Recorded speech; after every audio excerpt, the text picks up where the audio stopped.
This limited series promises a very different tone from WandaVision, a grittier espionage-focused action show featuring famous frenemies Sam Wilson and Bucky Barnes.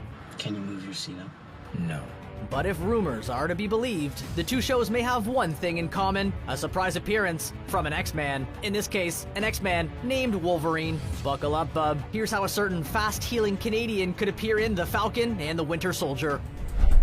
Everyone and their grandma knows the ins and outs of Marvel's behind-the-scenes business these days. But for those of you who have been living under a rock, the reason we haven't seen the X-Men in the MCU is because Marvel only recently regained the rights to use them. We still haven't had an official announcement regarding the mutants' future within the Marvel Cinematic Universe, but it seems plausible to assume that Marvel's drip-feeding little hints throughout its ongoing projects. There are certainly a few too many tantalizing clues at this point for it to be a coincidence. These guys, they know what they're doing. And with Evan Peters now making the jump directly from the non-MCU X-Men movies over to WandaVision, speculation is rife as to who else will be introduced or reintroduced. The recent Super Bowl trailer for Sam and Bucky's new show contained a lot of new footage and some exciting blink and you'll miss it details. But before we get into those, would a Wolverine appearance even make sense in this show? We think so. They don't necessarily have to explain much or anything about him. He's the kind of character who could appear for a couple of set pieces, maybe even less, leaving devastation in his wake without needing to distract too much from the main story. Plus, while he is certainly a formidable opponent, he's not so overpowered that our two heroes couldn't survive an encounter with him. Sam has the skills to hold his own, not to mention a certain famous shield, and Bucky's vibranium arm could be able to withstand Wolverine's adamantium claws. But this is all just supposition. Let's take a closer look at these clues.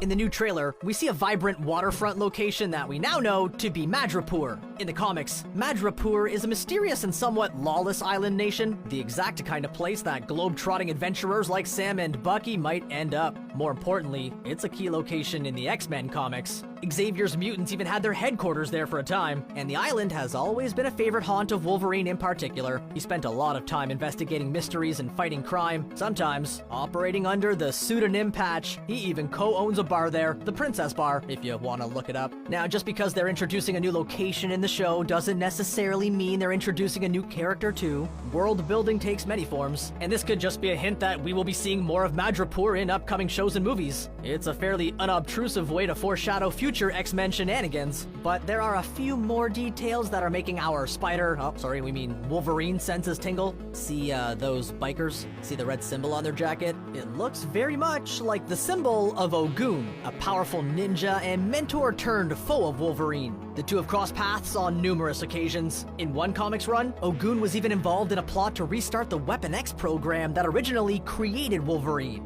Could the face just be an Easter egg? Yeah, potentially. But Madripoor, the presence of Ogun's goons, the confirmed casting of some Yakuza, the rumored presence of super soldiers, it's all feeling very Wolverine-y.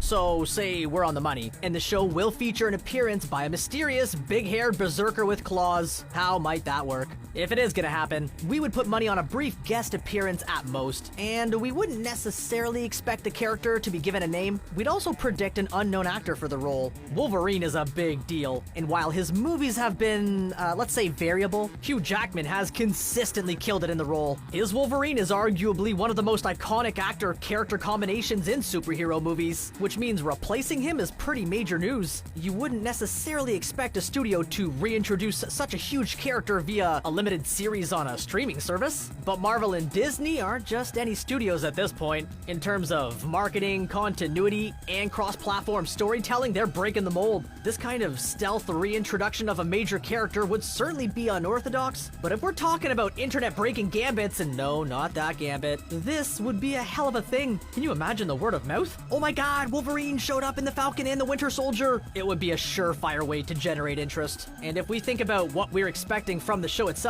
a cameo from Wolverine could quite easily fit. A major aspect of Falcon and Winter Soldier is going to be Bucky and Sam learning to work together, to trust each other. And for these sorts of characters, the best way for that to happen is to put them through the ringer. An encounter with someone as dangerous as Wolverine would be just the kind of trial by fire to achieve that. And ultimately, even if a full-on appearance for Logan is out of the question, we would not bet against some cryptic references. Like we said, previous experience and precedents and such would point away from Disney introducing him this way. But after the appearance of Evan Peters in WandaVision, we'd say that all bets are off.